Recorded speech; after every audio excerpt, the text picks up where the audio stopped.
الحمدللہ رب العالمین والصلاة والسلام علی سید المرسلین اما بعد فاعوذ باللہ من الشیطان الرجیم بسم اللہ الرحمن الرحیم الصلاة والسلام علیک یا رسول اللہ وعلی آلک واصحابک یا حبیب اللہ الصلاة والسلام علیک یا نبی اللہ وعلی آلک واصحابک یا نور اللہ۔ آج ایک بڑا ہی عجیب و غریب بھی اور دردناک واقعہ بھی ہے۔ نبی پاک علیہ الصلوۃ والسلام سے ہم سب کو بے انتہا محبت ہے اور یہ ایمان کی جان ہے۔ نبی پاک سے محبت نہیں تو ایمان بھی کمپلیٹ نہیں ہوتا، اور جب نبی پاک علیہ الصلوۃ والسلام کو تکلیف پہنچے یا نبی پاک علیہ الصلوۃ والسلام کو کسی طرح کی کوئی ایذا پہنچے تو یقیناً جب امتی اس کو پڑھتا ہے، سنتا ہے تو دل پر بھی تکلیف ہوتی ہے۔ ایک ایسا ہی واقعہ جس میں ہمارے آقا علیہ الصلوۃ والسلام کو تکلیف پہنچائی گئی، نبی پاک علیہ الصلوۃ والسلام پر جادو کیا گیا۔ ناظرین، آج یہ واقعہ ہم سنیں گے اور یہ قرآنی واقعہ ہے اور اس کے ذریعے بہت ساری باتیں بھی سنیں گے۔ جادو کے بارے میں بڑے مسکنسیپشن ہیں لوگوں کے ذہنوں میں، اور سمجھتے ہیں کہ جادو کا توڑ کرنے کے لیے بڑے عجیب و غریب عمل کرنے پڑیں گے، بڑے گناہوں والے کام کرنے پڑیں گے، اللہ کی ناراضگی والے کام بھی لوگ کرنے کے لیے تیار ہو جاتے ہیں، حرام اور ناجائز کام کرنے کے لیے تیار ہو جاتے ہیں اور سمجھتے ہیں کہ اس سے جادو سے بچا جا سکے گا۔ البتہ جادو کروانے کے لیے بھی لوگ بڑے ہی ناجائز اور حرام کام کرتے ہیں جو کہ جہنم میں لے جانے والے کام ہوتے ہیں۔ اللہ مجھے اور آپ کو ہمیشہ جادو ٹونے آسیب سے محفوظ رکھے، ہر قسم کی بلاؤں سے محفوظ رکھے، اور آج قرآن کے ذریعے سمجھیں گے کہ جادو کا علاج کیا ہے، جادو ہو جائے تو بچا کیسے جا سکتا ہے، اور نبی پاک علیہ الصلوۃ والسلام پر جب جادو ہوا تھا، جادو کرنے کی کوشش کی گئی تھی، اس کا نتیجہ کیا نکلا۔ ناظرین، توجہ کے ساتھ آپ نے سلسلے میں شامل رہنا ہے۔ روایت یہ ہے کہ لبید بن عاصم یہودی اور اس کی بیٹیوں نے نبی پاک علیہ الصلوۃ والسلام پر جادو کر دیا، جس کا اثر پیارے آقا علیہ الصلوۃ والسلام کے جسم پر نمودار ہوا۔ طبیعت شریف جو ہے وہ کچھ ناساز ہونے لگی، آپ کے قلب، آپ کی عقل مبارک اور آپ کے اعتقادات پر کوئی اثر نہ ہوا، صحت مبارک پر تھوڑا سا اثر ہوا۔ چند روز بعد حضرت جبریل امین بارگاہ رسالت میں حاضر ہوئے اور عرض کی، یا رسول اللہ صلی اللہ تعالی علیہ وسلم، ایک یہودی نے آپ صلی اللہ تعالی علیہ وسلم پر جادو کر دیا ہے، اور جادو کا جو سامان ہے وہ فلاں کنویں میں ایک پتھر کے نیچے دبا ہوا ہے۔ سرور کائنات علیہ الصلوۃ والسلام نے حضرت علی مولائے کائنات شیر خدا کرم اللہ تعالی وجہ الکریم کو بھیجا۔ انہوں نے کنویں کا پانی نکالا اور پتھر اٹھایا تو اس کے نیچے سے کھجور کے گھابے کی تھیلی برآمد ہوئی، یعنی کھجور کے جو چھلکے ہوتے ہیں اس طرح کی تھیلی برآمد ہوئی، اور اس میں نبی پاک علیہ الصلوۃ والسلام کے منہ مبارک جو کنگھی سے ٹوٹے تھے، اور کنگھی کے ٹوٹے ہوئے کچھ دندانے، اور ایک ڈور یا کمان کا چلہ جس میں 11 گٹھانے لگی ہوئی تھی، اور ایک موم کا پتلا تھا جس میں 11 سوئیاں چبھی ہوئی تھی۔ یہ سب سامان پتھر کے نیچے سے نکلا، اور یہ مولا علی کرم اللہ تعالی وجہ الکریم یہ سارا سامان لے کر نبی پاک علیہ الصلوۃ والسلام کی بارگاہ میں آ گئے۔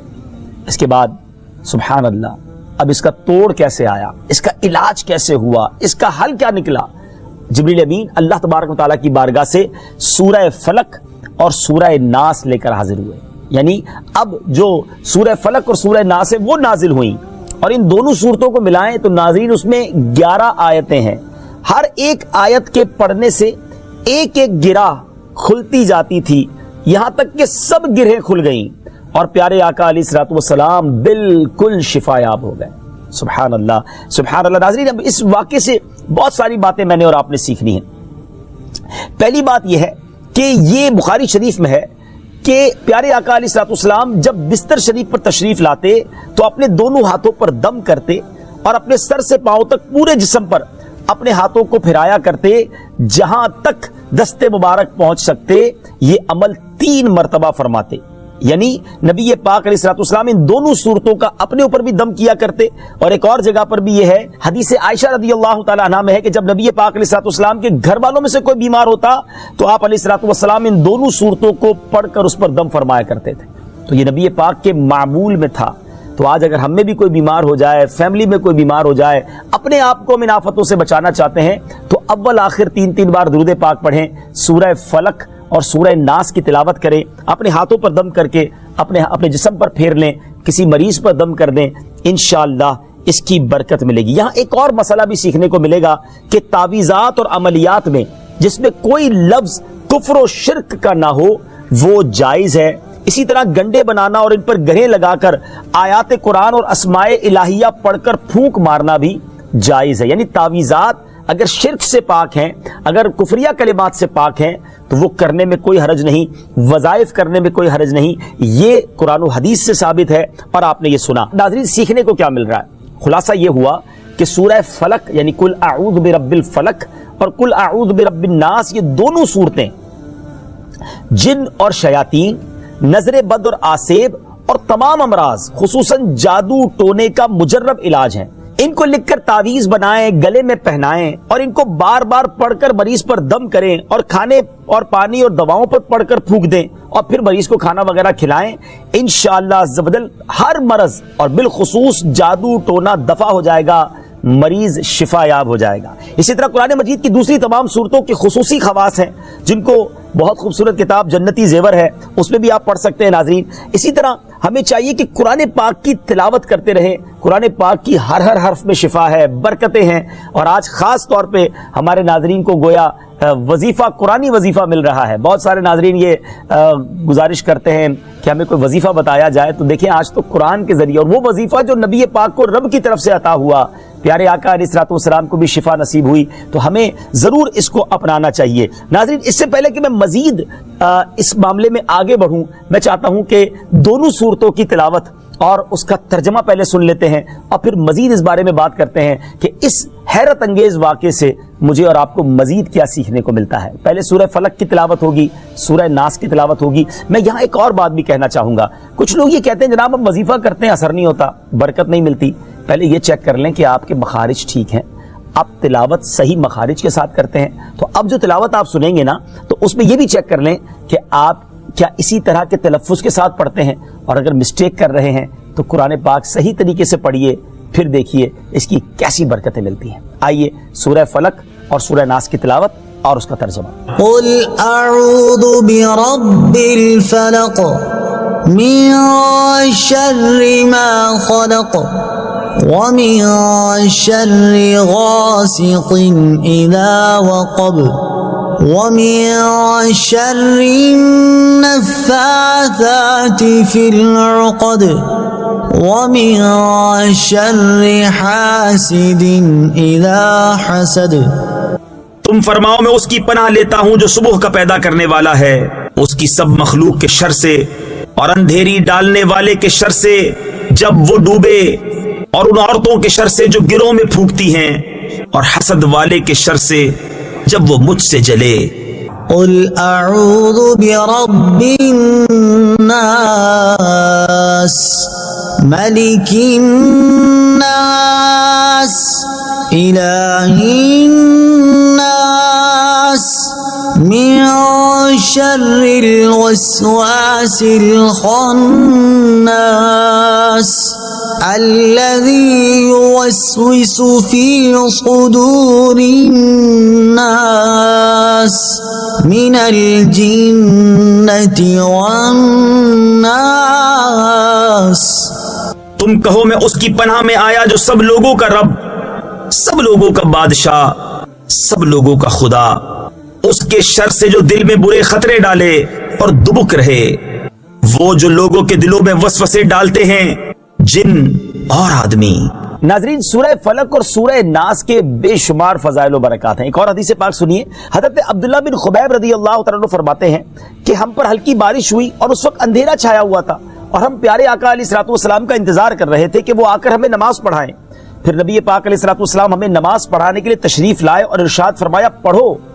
میں نے عرض کی کیا پڑھوں؟ ارشاد فرمایا صبح و شام 3 بار قل هو اللہ احد، قل اعوذ برب الفلق اور قل اعوذ برب الناس پڑھو، ان کی تلاوت کرنا تمہیں ہر بری چیز سے بچائے گا۔ چلیں ایک اور وظیفہ مل گیا، سورہ اخلاص کو بھی شامل کر لیں، تو صبح و شام پڑھیں تو انشاءاللہ بری آفتوں سے، مصیبتوں سے، جادو ٹونے سے، آسیب سے، ان طرح کی بلاؤں سے انشاءاللہ محفوظ رہیں گے۔ ناظرین، یہاں کچھ مسائل بھی سیکھ لیتے ہیں۔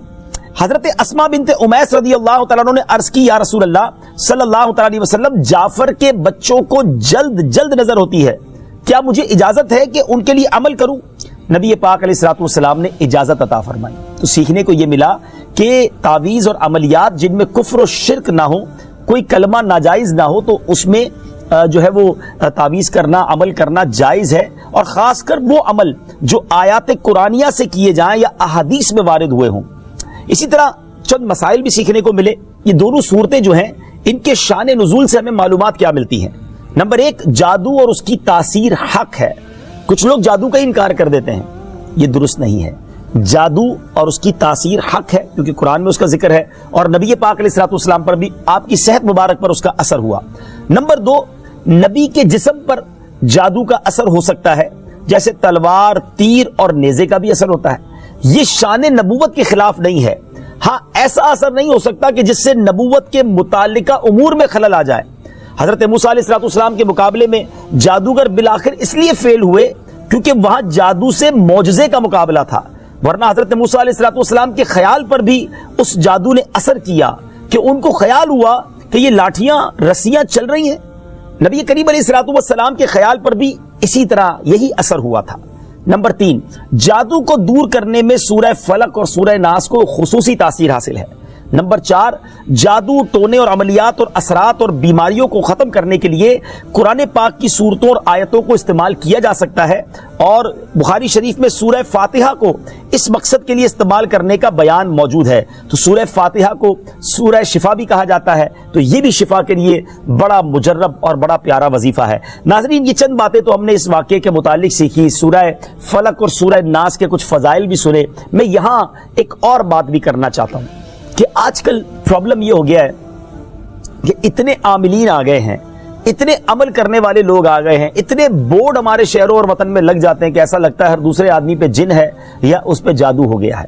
خدارا، جھوٹے عاملین سے اپنے آپ کو بچائیے۔ اگر جینے کی تمنا ہے تو کچھ پہچان پیدا کر۔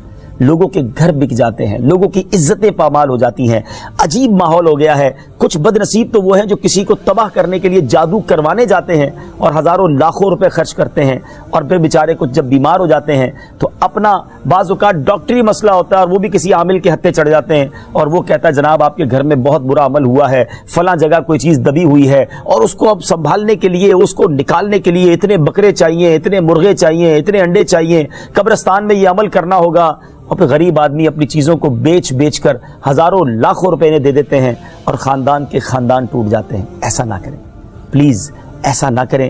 بلکہ میں تو ان عاملین سے بھی گزارش کروں گا کہ حلال روزی کی طرف آئیں۔ دعوت اسلامی نے بڑا شاندار ایک انداز اختیار کیا، اللہ سلامت رکھے دعوت اسلامی کے مدنی ماحول کو۔ ناظرین، آپ سوچ رہے ہوں گے کہ پھر ہماری بیماریوں کے لیے ہم تعویذ کس سے لیں، ہم یہ وظائف کہاں سے لیں؟ آپ کی دعوت اسلامی ہے نا، الحمدللہ دعوت اسلامی کا ایک شعبہ ہے جس کا نام ہی مکتوبات و تعویذات عطاریہ ہے۔ اس میں آپ کو بغیر کسی فیس کے، جی ہاں بغیر کسی فیس کے، لاکھوں لاکھ تعویذ ہر مہینے ناظرین یہاں سے دیے جاتے ہیں، پوسٹ بھی کیے جاتے ہیں، کوریئر بھی کیے جاتے ہیں، اس کی بھی کوئی فیس نہیں لی جاتی۔ تو یہ تعویذات آپ دعوت اسلامی کے مرکز سے رابطہ کر کے لے لیجئے۔ آن لائن تعویذات کی سروس بھی موجود ہے۔ حالانکہ دعوت اسلامی کا اس ڈپارٹمنٹ پر لاکھوں کروڑوں روپے خرچ ہو رہا ہے، مگر اس لیے اس کو فری رکھا ہے تاکہ امت کے لیے آسانی ہو، دکھیاری امت جو ہے ان کے مسائل حل ہو جائیں، نہ جانے کس کی دعا لگ جائے اور ہمارا بیڑا پار ہو جائے۔ ہاں، اس میں یہ ضرور میں کہوں گا کہ وہ لوگ جو یہ پروگرام دیکھ رہے ہیں اور ان کو لگتا ہے کہ میں اس شعبے کو سپورٹ کروں، دعوت اسلامی جس شعبے میں خرچ کر رہی ہے اور نہ جانے کتنے دکھیارے مسلمانوں کی دعائیں لے رہی ہے، تو اگر آپ دعوت اسلامی کے شعبہ تعویذات عطاریہ میں سپورٹ کرنا چاہتے ہیں، اپنا ڈونیشن دینا چاہتے ہیں، تو بھی ہم سے رابطہ کر لیجئے۔ لیکن پلیز ان جھوٹے عاملوں سے اپنے آپ کو بچائیے۔ اور مجھے جو ناظرین سن رہے ہیں، ہر بندے پر جادو نہیں ہوتا، ہر بندے پر جن نہیں آ جاتا، ہر بات میں وسوسہ نہ لایا کریں، وظائف پڑھ لیا کریں۔ صبح شام یہ وظیفہ ہمیں نبی پاک نے دے دیا ہے، صبح گھر سے پڑھ کر نکلے، شام گھر پر آ کر سونے سے پہلے پڑھ لیں، آیت الکرسی سونے سے پہلے پڑھ لیں، اللہ نے چاہا خیر آپ کا مقدر رہے گی۔ اور مزید ضرورت ہو تو دعوت اسلامی کے اس شعبے سے رابطہ کر لیں۔ میں امید کرتا ہوں کہ آج کے اس واقعے سے ہمیں یہ سیکھنے کو ملا کہ قرآنی وظائف کی کیا اہمیت ہے، اور جائز وظائف کرنے میں، تعویذات کرنے میں کوئی حرج نہیں۔ آخری بات، نبی پاک علیہ الصلوۃ والسلام کو پتہ چل گیا، جبریل امین نے بتا دیا کہ جادو کس نے کیا، مگر نبی پاک علیہ الصلوۃ والسلام نے بدلہ نہیں لیا، سزا نہیں دی۔ اس لبید بن عاصم کو، اس کی جو بچیاں تھیں، جو بھی لوگ تھے جادو کرنے والے، سب کو معاف کر دیا۔ اللہ اکبر! انہیں پتہ چل جاتا تھا کہ کس نے ظلم کیا ہے، پھر بھی معاف فرماتے، اور ہم شک کی بنیاد پر بدلہ لے لیتے ہیں۔ ہے کوئی عامل کہہ دیتا ہے تمہارے گھر میں سین نام کی کوئی عورت ہے, اس نے یہ کیا ہے. اب جتنے سین نام والے ہیں سب کے ساتھ بدگمانی شروع, جب سے سب سے لڑائی شروع, سب کے بارے میں برا سوچنا شروع. انسان ہی سے غلطی ہوتی ہے.